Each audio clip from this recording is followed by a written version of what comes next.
ఆయన గొప్పతనాన్ని గురించి మాట్లాడారు. ముందు వాళ్ళేమన్నారో చూద్దాం. టెలిస్కోప్ను కనిపెట్టిన గెలీలియో ఈ విధంగా అన్నాడు: ఈ ప్రపంచాన్ని దేవుడు మ్యాథమెటిక్స్ను భాషగా ఉపయోగించి రాశాడు. వ్యాధి నిరోధక పద్ధతి అయిన ఫ్యాక్చరైజేషన్ను ప్రవేశపెట్టిన శాస్త్రవేత్త లూయిస్ ప్యాస్చర్ ఈ విధంగా అన్నాడు: నేను ఈ ప్రకృతి గురించి స్టడీ చేస్తున్నప్పుడు సర్వసృష్టికర్త చేతి పనికి ఆశ్చర్యపోయాను. సైన్స్ అనేది మనుషుల్ని దేవునికి దగ్గరగా చేస్తుంది.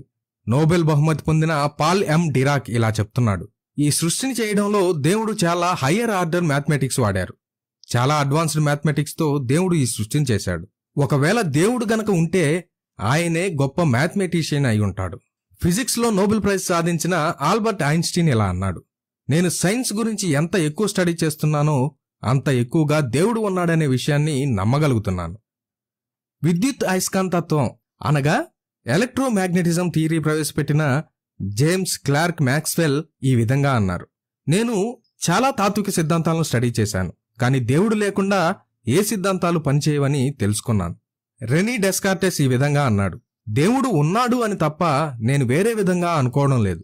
ఉనికి అనేది దేవునికి చెందినది, కాబట్టి ఆయన ఖచ్చితంగా ఉన్నాడు. ప్లానెటరీ మోషన్ లాస్ చెప్పిన జాన్ కెప్లర్ ఇలా అన్నాడు: సృష్టిలో ఉన్న సైన్స్ గురించి స్టడీ చేయడం అనేది దేవుని ఆలోచనలను తెలుసుకునే ప్రక్రియ.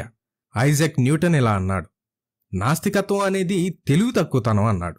నాస్తికత్వం అంటే దేవుడు లేడు అని అనుకోవడం. చూశారా, గొప్ప శాస్త్రవేత్తలలో కొంతమందికైనా ఈ సృష్టి వెనుక ఒక సృష్టికర్త ఉన్నాడు అనే విషయం అర్థమైంది. సైన్స్ మూలం దేవుడు అని చాలా మంది నమ్ముతున్నారు. ఇప్పటి వరకు మనం చూసిన మాటలన్నీ చెప్పింది ఎవరో కాదు, మన చిన్నతనంలో చదువుకున్న పుస్తకాలలో గొప్ప శాస్త్రవేత్తలు. ఇవన్నీ వాళ్ళు దేవుడు గురించి వ్యక్తపరిచిన మాటలు. సైన్స్ మీద ఎంతో పరిశోధన చేసి దేవుడు గొప్పవాడు అని అర్థం చేసుకున్న శాస్త్రవేత్తలు. అలాంటి శాస్త్రవేత్తలు